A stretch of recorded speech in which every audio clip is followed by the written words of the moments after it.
خاطر علم دین حاصل کروں گا، سیکھ کر دوسروں تک نیکی کی دعوت پہنچاؤں گا، خاص خاص باتیں لکھوں گا، اول تا آخر دیکھوں گا۔ تجھ پہ صدقے جاؤں رمضان تو عظیم و شان ہے، تجھ پہ صدقے جاؤں رمضان تو عظیم و شان ہے، تجھ میں نازل حق تعالی نے کیا قرآن ہے، تجھ میں نازل حق تعالی نے کیا قرآن ہے۔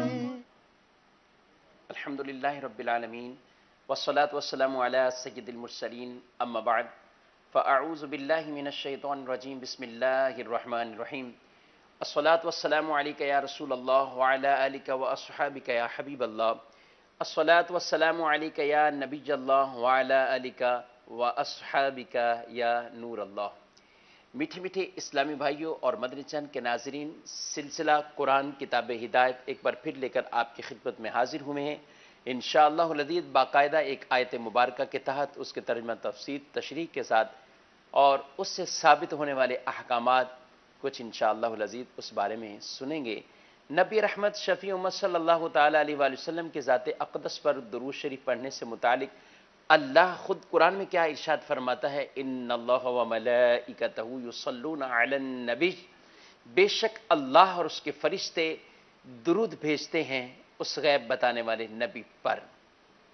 یا ایھا الذین آمنوا صلوا علیہ وسلموا تسلیما، اے ایمان والو تم بھی ان پر درود اور خوب خوب سلام بھیجو، درود بھیجو، ان کی ذات پر سلام بھیجو۔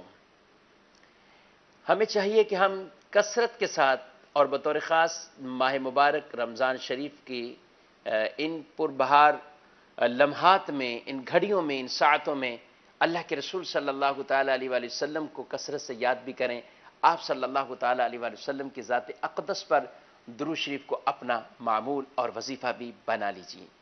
حصول برکت کے لیے بارگاہ رسالت میں ہدیہ درود شریف صلو علی الحبیب صلی اللہ تعالیٰ علی محمد صلی اللہ علیہ وآلہ وسلم۔ منشن کے ناظرین، قرآن مجید فرقان حمید میں اللہ تبارک و تعالی نے اپنے پیارے حبیب صلی اللہ تعالی علیہ وآلہ وسلم کی عزت، عظمت، احترام، ادب سے متعلق متعدد مقامات پر ارشادات فرمائے ہیں۔ اب غور کیجئے کہ دنیا کا کوئی اگر بادشاہ ہو اور وہ جب اپنے تخت پر موجود ہے، اپنی حکومت پر موجود ہے، تو اس کے وضع کردہ اصول و ضوابط ایسے ہوتے ہیں کہ جو اس بادشاہ کی تکریم اور تعظیم کو کیسے بجا لایا جائے۔ یا وہ خود ہی بیان کرتا ہے، یا وہ بادشاہ خود بیان نہیں کرتا بلکہ اس بادشاہ کے ہی کوئی وزیر یا مشیر ان چیزوں کو بیان کرنے والے ہیں۔ اور جب یہ بادشاہ چلا جائے، اس کی حکومت چلی جائے، تو وہ اصول و ضوابط بھی اپنے ساتھ لے کر رخصت ہو جاتا ہے۔ بادشاہ کے یہ انداز، دنیا کے بادشاہ کے انداز تو سب دیکھتے ہی رہتے ہیں، بڑے بڑے لوگوں کے انداز یہ بھی لوگ دیکھتے رہتے ہیں۔ خوبصورت بات اور خوبصورت پہلو جو آج ہم نے سننا اور ذکر کرنا ہے کہ اللہ تبارک و تعالی نے اپنے پیارے حبیب صلی اللہ تعالی علیہ وآلہ وسلم کو کس قدر مقام سے نوازا ہے کہ آپ کی بارگاہ کے آداب وہ خود ہمارے نبی کریم علیہ السلام کی تعظیم سے متعلق، آداب سے متعلق اللہ رب العالمین قرآن مجید فرقان حمید میں بیان فرماتا ہے۔ اور اس کے لیے متعدد آیات مبارکہ ہے جس میں اللہ تبارک و تعالی نے اس چیز کا حکم ارشاد فرمایا ہے، یعنی ان کے اصول بیان کیے جا رہے ہیں اور بیان کرنے والا خود اللہ رب العالمین ہے۔ قیامت تک کے لیے وہ بیانات ہیں، قرآن کتاب ہدایت میں وہ بیان موجود ہے۔ اس بیانات اور اس احترام اور آداب کے کلمات کو ہم کبھی نماز کی حالت میں تلاوت کا حصہ بناتے ہیں، کبھی خطبے کی حالت میں، کبھی قرآن کی تلاوت کرتے ہوئے، اور یہ آداب ہمیشہ کے لیے بیان فرما دیے گئے۔ قرآن پاک میں اللہ تبارک و تعالی نے واضح طور پر یہ اعلان فرمایا اور یہ ارشاد فرما دیا ہے، لِتُؤْمِنُوا بِاللَّهِ وَرَسُولِهِ وَتُعَزِّرُوهُ وَتُوَقِّرُوهُ وَتُسَبِّحُوهُ بُكْرَةً وَأَصِيلًا، تاکہ اے لوگو تم ایمان لاؤ اللہ پر، رسول پر، اور ان کی عزت کو بچا لاؤ، ان کی توقیر کو بچا لاؤ، اور پھر اللہ کی تسبیح صبح و شام بیان کرو۔ اللہ رب العالمین نے اپنی تسبیح کا ذکر بھی پیارے حبیب صلی اللہ تعالی علیہ وآلہ وسلم کے توقیر اور تعظیم کے معاملات کے بعد ارشاد فرمایا ہے۔ یہ رب کعبہ کی شان کریمی ہے، اپنے حبیب صلی اللہ تعالی علیہ وآلہ وسلم کے آداب اس امت کو سکھا دیے۔ چنانچہ فرمان باری تعالیٰ پہلی آیات مبارکہ اس کی طرف ہم بڑھتے ہیں اور اس آیت مبارکہ اور اس کے ترجمے اور تشریح کو سماعت کرتے ہیں۔ نبی کریم صلی اللہ تعالی علیہ وآلہ وسلم کے بارے میں اللہ تبارک و تعالی نے ارشاد فرمایا، اس آداب سے متعلق ارشاد فرمایا، یا ایھا الذین آمنوا لا تقدموا بین یدی اللہ ورسولہ واتقوا اللہ ان اللہ سمیع علیم۔ اے ایمان والو، اللہ اور اس کے رسول سے آگے نہ جاؤ، آگے نہ بڑھو، واتقوا اللہ، اللہ سے ڈرو، ان اللہ سمیع علیم، بے شک وہ سننے والا ہے، وہ جاننے والا ہے۔ یہ ادب قرآن مجید فرقان حمید میں اللہ تبارک و تعالی نے بیان فرمایا ہے۔ سمجھنے کی بات یہ ہے کہ اللہ اور اس کے رسول سے آگے نہ بڑھو۔ رسول اللہ صلی اللہ علیہ وسلم سے آگے بڑھنا تو سمجھ میں آ گیا، کوئی کام میں آگے بڑھ گیا، کوئی کلام میں یا چلنے میں یا فعل میں آگے بڑھ گیا۔ اللہ سے آگے کون بڑھ سکتا ہے؟ اللہ سے آگے کون بڑھ سکتا ہے؟ وہ مکان سے پاک، وہ زمان سے پاک، وہ جسمانی حیت اور کیفیات سے پاک، وہ ان حوادثات سے منزہ ہے، مبرہ ہے، اس سے آگے کوئی کیسے بڑھ سکتا ہے؟ وہ قادر مطلق ہے، اور اس کی ذات سے آگے بڑھنا یہ کوئی بھی نہیں ایسا عمل کر سکتا، لیکن اللہ نے فرمایا ہے اللہ اور اس کے رسول سے آگے نہ بڑھو۔ بات سمجھنے کی یہ ہے کہ رسول اللہ صلی اللہ علیہ وآلہ وسلم سے اگر ہم کسی معاملے میں آگے بڑھے تو یہ ایسے جیسے اللہ سے آگے بڑھ گئے۔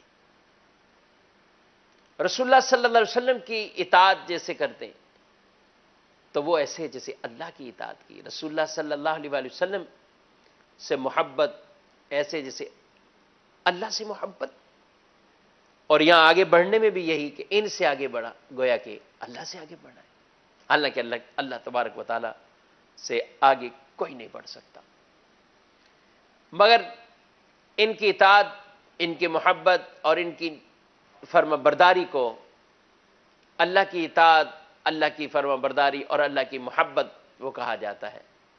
تو اس لیے یہاں بھی ارشاد فرما دیا، اے ایمان والو، اللہ اور اس کے رسول سے آگے نہ بڑھو، مراد رسول سے کسی معاملے میں آگے مت جاؤ۔ عید الاضحیٰ کا دن ہے اور چند اصحاب نے قربانی رسول اللہ صلی اللہ علیہ وسلم سے پہلے کر لی۔ جب قربانیوں کو حضور سے پہلے کیا تو اللہ تبارک و تعالی نے قرآن پاک میں آیت مبارکہ کا نزول فرما دیا، اے ایمان والو آگے نہ بڑھو، رسول سے آگے نہ بڑھو۔ نبی پاک صلی اللہ علیہ وسلم نے اس صحابی کو بلایا اور انہیں قربانی دوبارہ کرنے کا حکم ارشاد فرمایا۔ وہ کہنے لگے یا رسول اللہ صلی اللہ تعالی علیہ وسلم، جو کچھ قربانی کے لیے میرے پاس جانور تھا وہ ذبح کر چکا، اب کچھ نہیں ہے میرے پاس سوائے ایک بکری کے، اور اس کی عمر 6 مہینے ہے۔ وہ بکری کی عمر 6 مہینے ہے۔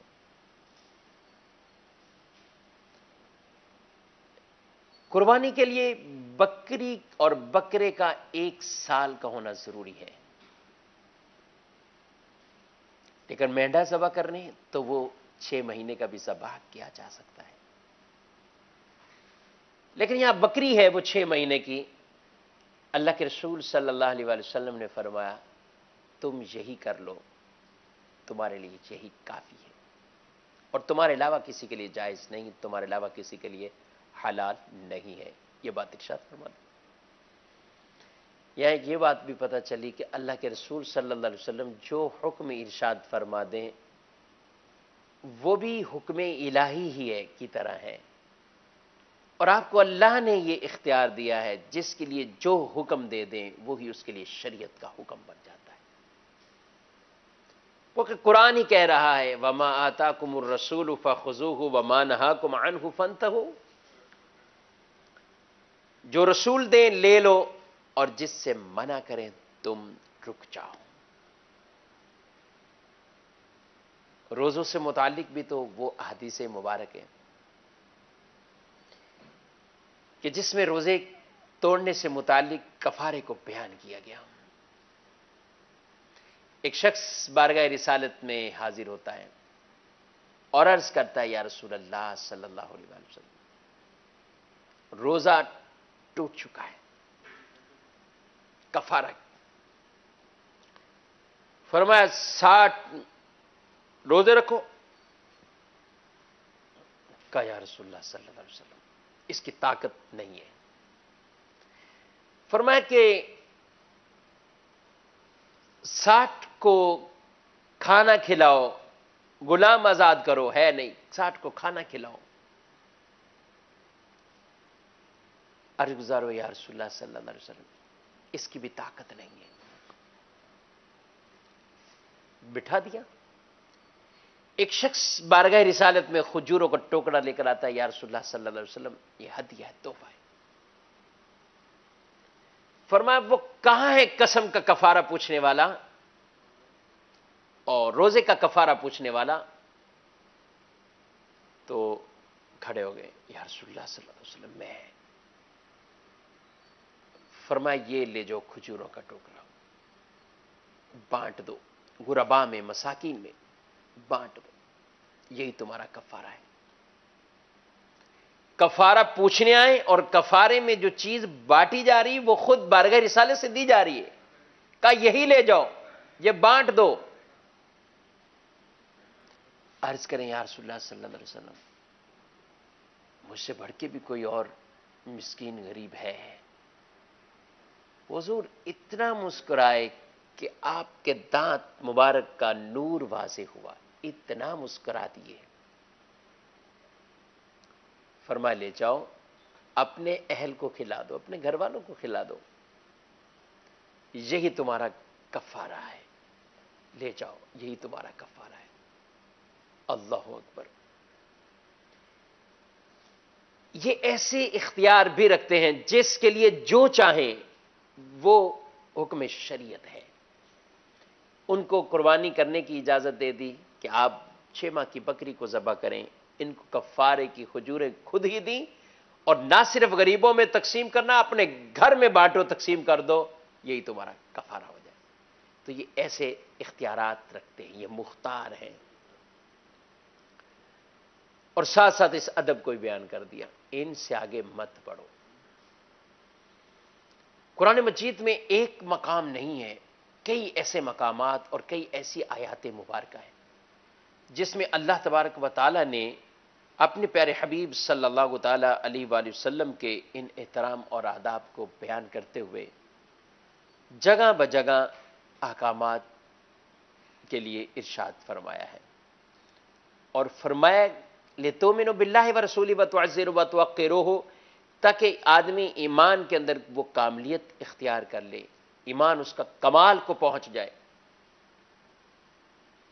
کہ محمد کی محبت دین حق کی شرط اول ہے، اس میں ہو گر خامی سب کچھ نامکمل ہے، اور کی محمد سے وفا تو نے تو ہم تیرے ہیں، یہ جہاں چیز ہے کیا لوح و قلم تیرے ہیں، یہ جہاں چیز ہے کیا لوح و قلم تیرے ہیں۔ تو انسان کے ایمانیات سے اس چیز کا تعلق ہے، اور آداب گفتگو کے بھی سکھا دیے، کلمات کا چناؤ اور انتخاب اس بارگاہ میں کیا جائے گا اس کے بھی آداب بیان کر دیے۔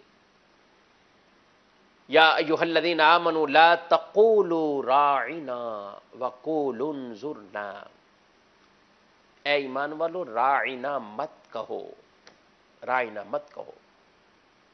یہ کیا ہے راعنا؟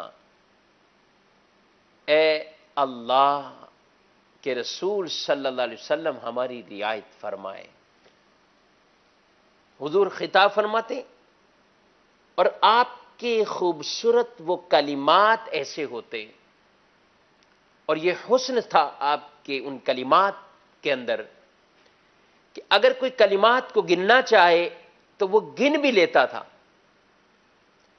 لیکن کلمات کا تسلسل ایسا تھا کہ صحابہ کی نظریں ٹک ٹکی باندھ کر وہ ایسی توجہ کے ساتھ ان کی ذاتیں وہاں حاضر ہوتی، اور ایسا سکتہ طاری ہوتا ان پر کہ گویا کہ ان کے سروں پر پرندے بیٹھ کر اڑ جائیں، انہیں خبر تک نہیں ہوتی تھی۔ اس انداز سے وہ اللہ کے رسول صلی اللہ علیہ وسلم کی بارگاہ میں ہوتے۔ قرآن نے کہہ دیا یا ایھا الذین آمنوا لا تقولوا راعنا، اے ایمان والو راعنا مت کہو، راعنا نہ کہو، راعنا مت کہو۔ یہ راعنا کی جو ممانعت فرما دی گئی کہ اس لفظ کا یہود کی زبان میں ایک ایسا بھی معنی ہے جس میں بے ادبی کا شائبہ ہے، بے ادبی کا شائبہ ہے۔ ایمان والے تو سچی نیت سے بولتے تھے، لیکن یہ کہا کہ یہ بے ادبی کے شائبے والا لفظ جس کا عربی میں درست ہی مطلب ہے، اے ایمان والو آج کے بعد یہ کلمہ ہی نہیں کہنا، کہ تمہاری آڑ میں کوئی دوسرا کلمہ نہ بولے، وہ بے ادبی کے شائبے والا کلمہ نہ بولے۔ یا ایھا الذین آمنوا لا تقولوا راعنا وقولوا انظرنا، اور کہو انظرنا، یا رسول اللہ نظر رحمت فرما دیجیے، نظر رحمت فرما دیجیے۔ آداب کا انتظام، یہ انداز بیان کیا گیا۔ صحابہ کس قدر محتاط ہوئے اس گفتگو میں، کلام میں اور انداز میں، کہ واضح انہیں بیان فرما دیا، اور صحابہ کرام علیہ مردوان اب کلام کرتے ہیں تو کہتے ہیں فدا کا بی امی و ابی یا رسول اللہ، میرے ماں باپ آپ پر قربان ہوں یا رسول اللہ، بنفسی انتا یا رسول اللہ صلی اللہ علیہ وسلم، میری اپنی جان آپ پر قربان ہو، میری اپنی جان آپ پر قربان ہو یا رسول اللہ صلی اللہ علیہ وسلم۔ انہی کا ادب اللہ نے قرآن میں یہ بھی تعلیم ارشاد فرمائی، یا ایھا الذین آمنوا لا ترفعوا اصواتکم فوق صوت النبی، اے ایمان والو اپنی آوازوں کو نبی صلی اللہ علیہ وآلہ وسلم کی آوازوں سے بلند نہ کرو۔ وَلَا تَجْهَرُوا لَهُ بِالْقَوْلِ كَجَهْرِ بَعْضِكُمْ لِبَعْضٍ أَن تَحْبَطَ أَعْمَالُكُمْ وَأَنْتُمْ لَا تَشْعُرُونَ، اور ایسے ان کو نہ پکارو جیسے تم ایک دوسرے کو پکارتے ہو، بلاتے ہو، ایسے ممانعت فرماتے ان تحبط اعمالکم، کہ کہیں تمہارے اعمال برباد نہ ہو جائے، وانتم لا تشعرون، اور تمہیں شعور بھی نہ ہو۔ یہ ادب بیان کیا، یہ احترام بیان کیا. انہی کی بارگاہ کا یہ ادب بھی ایک بیان کیا گیا. یا ایھا الذین آمنوا اذا ناجیتم الرسول فقدموا بین یدی نجواکم صدقہ. اے ایمان والو، جب تم رسول اللہ صلی اللہ علیہ وسلم سے تنہائی میں بات کرنا چاہو، ان سے کوئی بات سرگوشی کرنا چاہو، تو پہلے صدقے کو ادا کرو. صدقہ دو، صدقے کی ادائیگی کرو، اور یہ تمہارے لیے بہتر ہے، ستھرا ہے اگر تم جانو. فَإِن لَمْ تَجِدُوا فَإِنَّ اللَّهَ غَفُورٌ رَحِيمٌ. اگر تم نہ پاؤ تو پھر اللہ غفور ہے، اللہ رحیم ہے.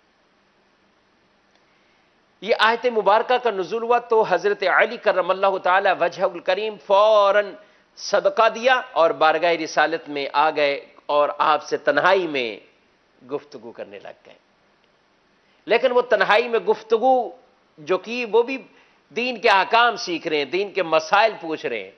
لیکن ادب یہ نازل ہوا کہ پہلے صدقہ کرو پھر میرے محبوب کی بارگاہ میں آؤ.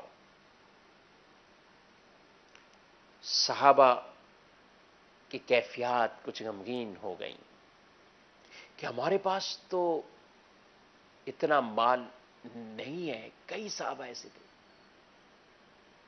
کہ جو مالی طور پر کمزور تھے، مال تھا ہی نہیں. کہتے ہم تو بات نہیں کر سکیں گے. اس کا مطلب اللہ تبارک و تعالی نے اس قدر رحمت فرمائی کہ اس کا حکم منسوخ کر دیا گیا، ختم کر دیا گیا. لیکن یہ حکم نازل ہوا تھا، پھر اس حکم کو منسوخ کر دیا. اور یہ بھی بیان کیا گیا کہ شاید حضرت علی کرم اللہ تعالی وجہ الکریم ایک ہی تھے جنہوں نے اس آیت پر عمل کیا. اس کے بعد اس آیت کا حکم تبدیل ہو گیا، اس آیت کا حکم منسوخ کر دیا گیا. لیکن یہ ادب کا انداز بیان کیا. صحابہ کرام علیہ رضوان کی آداب و احترام سے متعلق پوری داستانیں ہیں، ایسے واقعات ہیں. کس قدر انہوں نے نبی پاک صلی اللہ علیہ وسلم کی بارگاہ کے آداب کو بجا لائے، کس قدر لائے، اس کی پوری تفصیل ہے. اور ہم ان کے واقعات کو جب پڑھتے ہیں، ان کے واقعات کو جب ہم دیکھتے ہیں کہ وہ اگر بارگاہ رسالت میں حاضر ہوں اور آپ صلی اللہ تعالی علیہ وآلہ وسلم کے پاس بیٹھے ہوں، آپ کی بات کو سن رہے ہوں، تو ایسے توجہ کے ساتھ سنتے ہیں کہ ان کے سروں پر پرندے بیٹھ جائیں، خبر نہیں ہے ان کو. ایسی توجہ کے ساتھ وہ حاضر ہوتے ہیں کہ حضور جو حکم دیں اس کی اتباع کریں، اس کی اتباع کریں. اتنا احترام کہ آپ صلی اللہ علیہ وسلم اپنے بال مبارک حلق کروا رہے ہیں حج کے بعد، تو صحابہ ارد گرد طواف کر رہے ہیں، چکر لگا رہے ہیں حضور کے ارد گرد. کیوں چکر لگا رہے ہیں؟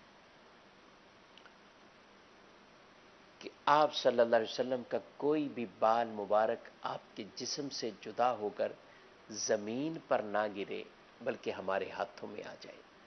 یہ ادب بیان کیا جا رہا ہے، یہ احترام بیان کیا جا رہا ہے. آپ صلی اللہ تعالی علیہ وآلہ وسلم اگر وضو کے لیے بیٹھتے ہیں تو صحابہ وہاں بھی چکر لگا رہے ہیں، اور ایسے کہ آپس میں کہیں لڑ نہ پڑیں، ان کا آپس میں کہیں جھگڑا نہ ہو جائے. اور یہ حضور اکرم صلی اللہ علیہ وسلم کے ارد گرد چکر لگا رہے ہیں کہ کوئی بھی پانی کا قطرہ نیچے نہ گرے، ہمارے ہاتھوں پر گرے. اور کیا کرتے؟ مل لیتے، چہروں پر مل لیتے، چہروں پر مل لیتے. ایسے ان آداب کو قرآن نے نہیں بیان فرمایا، کہ یہ وضو فرمائیں تو آپ قطرے لے لیں، یہ بال اگر حلق کروائیں تو آپ بال زمین پر نہ گرنے دیں. قرآن نے بیان نہیں کیا، حدیث نے بیان نہیں کیا، لیکن ان کی محبتوں کے جذبات ایسے تھے کہ اس پر یہ عمل کرنے لگ گئے، اور حدیث اور قرآن نے اس کو منع نہیں کیا. اس کا آداب کا وہ پہلو اختیار کرنا کہ جس کا حکم بھی نہ ہوا ہو واضح. آج بہت سی چیزیں ہیں، کہتے ہیں ہاں سوال اٹھاتے ہیں، اس کا تو آپ بتائیں کہ یہ کیا ایسے قرون ثلاثہ میں وہ 3 زمانوں میں ایسا کیا گیا، یا کس نے کیا، یا یہ جو ادب آپ بجا لا رہے ہو یہ کس سے ثابت ہے؟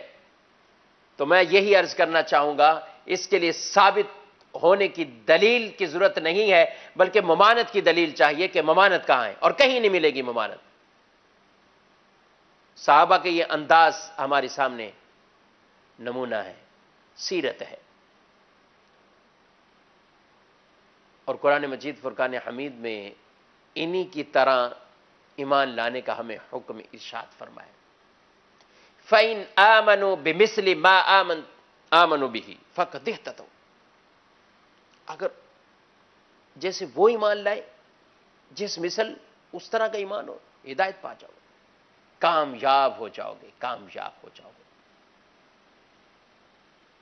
تو یہ نبی کریم صلی اللہ علیہ وسلم کے آداب اور احترام.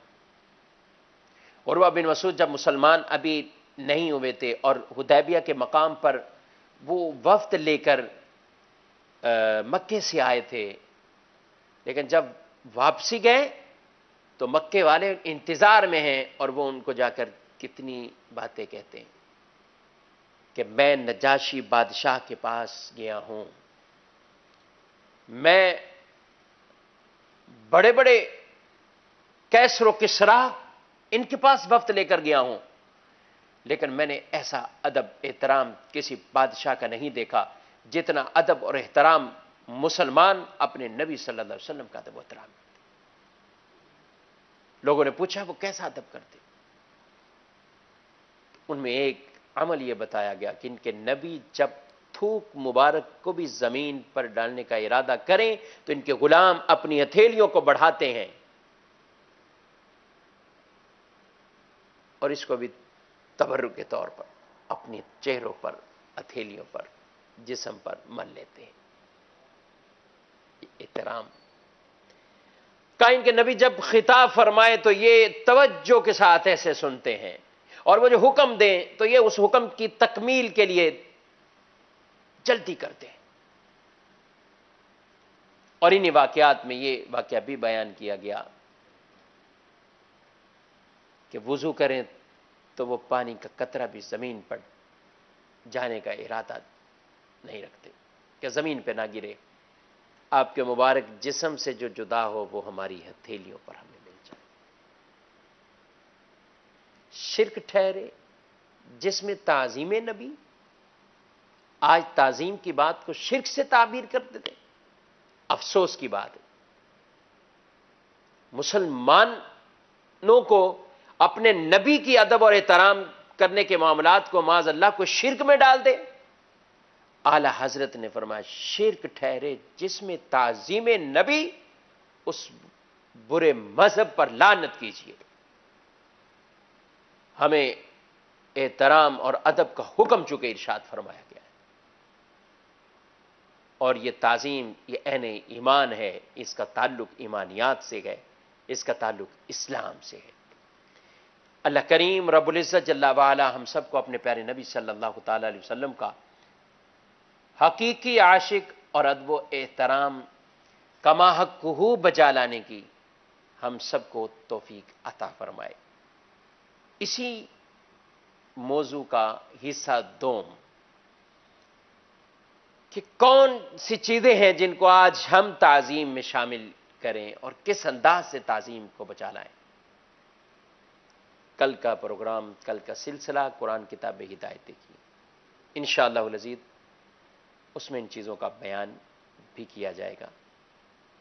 اللہ رب العزت جل وعلا عمل کی توفیق عطا فرمائے، رمضان المبارک کی برکات سے ہمیں مالا مال فرمائے، اور عشرہ مغفرت کا آج پہلا روزہ ہے۔ اللہ اپنے پیارے بندوں کے صدقے ہم سب کی بھی مغفرت فرمائے، اور جو اس ماہ مبارک میں جن کی مغفرتیں ہو چکی ہیں، رب تعالیٰ ان بخشے ہوئے کو صدقے ہمارے بھی گناہوں کو معاف فرمائے۔ آمین بجاہ النبی الامین صلی اللہ تعالیٰ علیہ وآلہ وسلم۔ دیکھتے رہیے مدنی چینل۔ جاؤ رمضان تو عظیم و شان ہے، تجھ پہ صدقے جاؤ رمضان تو عظیم و شان ہے، تجھ میں نازل حق تعالی نے کیا قرآن ہے، تجھ میں نازل حق تعالی